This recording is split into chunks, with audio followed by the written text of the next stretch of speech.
শুরু টেढ़ा করে আছে তো সোজা করুন। আরে সোজা করলে এরকম ভাবে পুরোটা।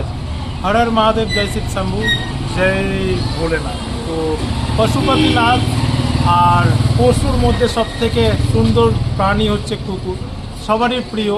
এবং এরা রাতের অন্ধকারে কিন্তু আপনারা ঘুমিয়ে থাকেন, এরা সবারই হাত থেকে পাহারা দেয়।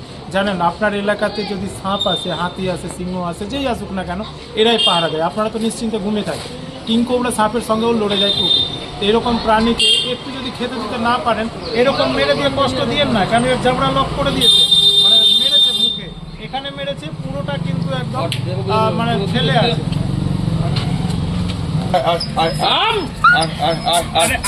আরেকটা জিনিস দেখায়,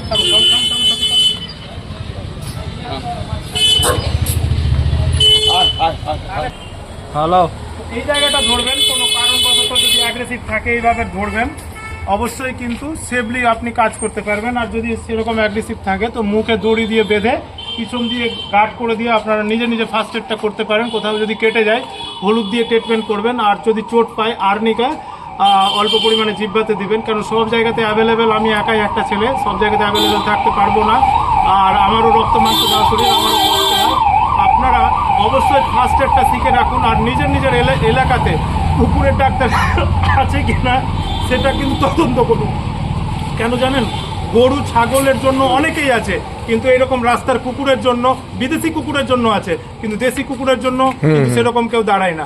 তো দেশি কুকুর এবং দেশি নন্দী মহারাজের জন্য ডাক্তার অ্যাভেলেবেল আছে কিনা, আপনাদের এলাকায় আসছে কিনা সেদিকে আপনারা খেয়াল রাখবেন।